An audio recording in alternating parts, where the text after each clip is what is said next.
What is ohms law? 1827 में German physician sir George Simon Ohm ने electricity की field में एक फंडामेंटल लॉ दिया जिसको हम ओम्स लॉ के नाम से जानते हैं। ओम्स लॉ की बेटर अंडरस्टैंडिंग के लिए चलिए ओम्स लॉ को हम कुछ रियल लाइफ एग्जाम्पल की हेल्प से समझते हैं। सपोज एक बॉल है जो कि ग्राउंड से कुछ सर्टेन हाइट पर है। जब इस बॉल को हम रिलीज करेंगे तो ये बॉल ग्राउंड की ओर एक्सेलरेट होगी। अब यहाँ आप सोच रहे होंगे कि बॉल ग्राउंड की साइड ही क्यों एक्सेलरेट हो रही है। इसका आंसर बहुत ही सिंपल है। जब बॉल ऊपर यानी हाइट पर होती है तो यहाँ बॉल का पोटेंशियल हाई होता है। मान लेते हैं यहाँ बॉल की पोटेंशियल एनर्जी 30 जूल है। अब जब बॉल ग्राउंड की साइड जाती है तो यहाँ पोटेंशियल एनर्जी लो हो जाती है। अब इस केस में अगर बॉल की पोटेंशियल एनर्जी बहुत ही कम यानी कि 1 जूल है।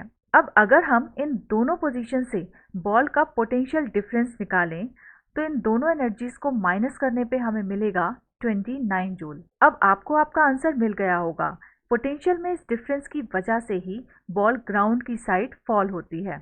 यहाँ पर आपको ध्यान देना है कि जब बॉल हाई पोटेंशियल रीजन से लो पोटेंशियल रीजन की ओर जाती है तो उस पर एक एयर रेजिस्टेंस भी लगता है और ये एयर रेजिस्टेंस बॉल के मोशन को रोकने यानी कि रेजिस्ट करने की कोशिश करता है। सो यही रीजन है कि किसी भी ग्रेविटेशनल फील्ड में कोई ऑब्जेक्ट हाई पोटेंशियल रीजन से लो पोटेंशियल रीजन में ही मूव करता है। सिमिलरली इस तरह का एक इलेक्ट्रिक फील्ड कंसीडर करते हैं। यहाँ positive sign high potential region को शो करता है और negative sign low potential region को शो करता है। Now suppose high potential region पर positive charge low potential region की ओर मूव करता है। जब positive charge low potential region की ओर मूव करता है तो मान लेते हैं इसकी एनर्जी 5 जूल होगी।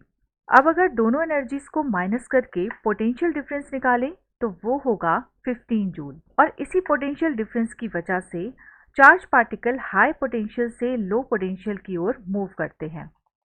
सो ये एक यूनिवर्सल फैक्ट है कि किसी इलेक्ट्रिक फील्ड में charge particle high potential reason से लो पोटेंशियल रीजन की ओर ही मूव करेंगे।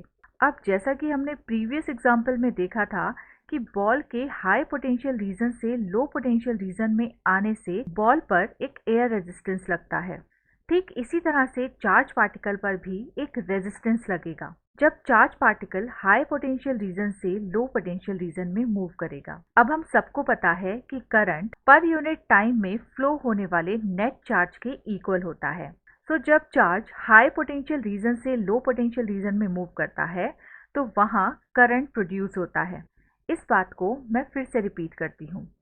जब चार्ज हाई पोटेंशियल रीजन से लो पोटेंशियल रीजन में मूव करता है तो वहाँ पर एक करंट प्रोड्यूस होता है। अब अगर आपसे पूछा जाए कि यहाँ करंट प्रोड्यूस कैसे हो रहा है तो इसका आंसर बहुत ही सिंपल है। करंट प्रोड्यूस हो रहा है पोटेंशियल डिफरेंस की वजह से। इस सिचुएशन से हमें पता चलता है कि अगर पोटेंशियल डिफरेंस नहीं होगा तो करंट भी प्रोड्यूस नहीं होगी। इट मीन्स पोटेंशियल डिफरेंस हमेशा करंट को प्रोड्यूस करता है। So we can say potential difference produces electric current। और इस फैक्ट के बेसिस पर ही सर सिमोन ओम ने एक लॉ दिया जिसके अकॉर्डिंग करंट डायरेक्टली प्रोपोर्शनल होती है पोटेंशियल डिफरेंस के। इसको फर्स्ट सिचुएशन कंसीडर करते हैं। सेकेंडली उन्होंने ये भी बताया कि करंट इनवर्सली प्रोपोर्शनल होता है रेजिस्टेंस के। इसको हम सेकेंड सिचुएशन कंसीडर करते हैं। अब अगर इन दोनों इक्वेशंस को हम कंबाइन कर दें तो हमें मिलेगा I is equal to V upon R और इसको हम लिख सकते हैं V is equal to I into R। So Ohm's law के according current flowing through a metallic conductor is directly proportional to the potential difference at constant physical state।